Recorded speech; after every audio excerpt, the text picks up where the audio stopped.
আজি মই আপোনালোকৰ সন্মুখত এজ এ কনচাৰ্ণ চিটিজেন, ডিফুৰ এটা কনচাৰ্ণ চিটিজেন হিচাপে মই আপোনালোকৰ আগত আহিছো। আম, আপোনালোকে সকলোৱে জানে স্পেচিয়েল ৰিভিজন হৈ গৈছে কেইদিনমান আগতে, য'ত আমি গম পাওঁ তেওঁলোকে ডিলিশ্যন বা এডিশ্যন সেইটোৰ কাৰণে তেওঁলোকে এইটো প্ৰচেছটো কৰিছিলে। তো তাৰপিছত এতিয়া ড্ৰাফ্ট ভোটাৰ লিষ্ট ওলাইছে কেইদিনমান আগতে, তাৰপিছত আমাৰ হাতত মোৰ হাতত এই ড্ৰাফ্ট ভোটাৰ লিষ্টটো পৰিছে। তো মই বেলেগৰটো ক'ব নাযাওঁ, কিন্তু মোৰ নিজৰ ঘৰটোত হাউচ নম্বৰ 121 প্ৰদীপ ৰংপিৰ ঘৰ, ইটোত আমি আছো দেউতা, মই, ভাইটি আৰু মই কি কয় মা।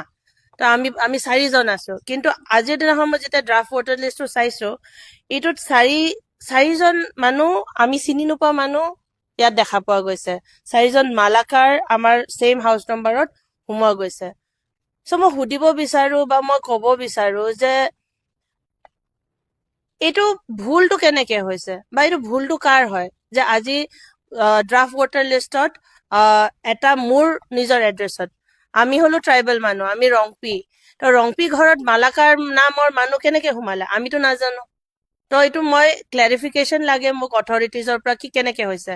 এট দ্য ছেইম টাইম আমি ডিচিৰ তাতো কাগজ দিম যে এনেকেকৈ হৈছে। মই আপোনালোকক প্ৰুফো দেখাই দিব পাৰো, আপোনালোকে চাব পাৰে। এইটো হাউচ নম্বৰ 121, ইয়াৰ পৰা এইটো দেউতা, মা, এইটো মই আৰু এইটো ভাইটি। কিন্তু এওঁলোক কোন হয় আমি নাজানো। এইবোৰ ওচৰৰ মোৰ নেইবাৰ্ছ হয়, তেওঁলোকে চব ঠিকে আছে। এই চাৰিজন আমি নাজানো কোন হয়। মালাকাৰ বুলি হয়, যোনটো ৰংপি ঘৰত সোমোৱা হৈছে। চ' এইটো কাৰণে মই ক'ব বিচাৰো যে এতিয়া আমি সকলোৱে দেখিছো দেশত আমি লাষ্ট বিহাৰ ইলেকশ্যনত আমি কি হৈছে তো আমি চবে শুনাই পাইছো। So' when something like this happens, তেতিয়া আমিও কুৱেশ্যন কৰিবলগীয়া হৈ যাব, আমিও ভাবিবলগীয়া হৈ যাব যে এইটো কেনেকে হ'ল। সঁচাকৈ যোনটো বিহাৰত হৈছে সেইটো সঁচাকৈ ইয়াতো হৈ আছে নেকি বোলে আমি কুৱেশ্যন কৰিবলগীয়া হৈ যাব। কি কাৰণে কি SR কি কাৰণে কৰিছিলে, নহলে তেওঁলোকে সেই ৰিভিজন কি কাৰণে কৰিছিলে যদি তেওঁলোকে সেইটোত ভুল খিনি ওলাই মেলি তেওঁলোকে যদি শুধৰাব পৰা নাই, তেনেহলে কি কাৰণে SR টো কৰিছিলে সেইটো মই জানিব বিচাৰো। চ' বেচিকলি এইটো এটা কেছ হয়, কিন্তু মই ভাবো বা মই জানো যে তেনেকে আৰু ঢেৰ কেছেছ আছে যোনটো ৰেক্টিফিকেশ্যন দৰকাৰ আৰু যোনটোৰ এক্সপ্লেনেশ্যন আমি পাব লাগিব।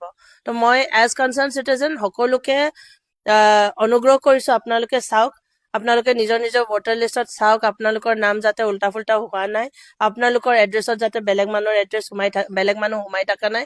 অচিনাকি মানুহ যদি কোনোবা আছে তেনেহলে আপোনালোকে ৰিপৰ্ট কৰক। কিন্তু ভোট চোৰী যোনটো হয় সেইটো আমি সকলোৱে জানো, ডেমক্ৰেচিক এটেক কৰা হৈছে। আমি ভোট চোৰীটো ৰখাব লাগিব আৰু I believe every concern citizen, এভৰি চিটিজেনৰে দায়িত্ব হয় যে আমি এই বস্তুটো হ'ব নিদিওঁ। ইমানেই ক'ব বিচাৰিছো।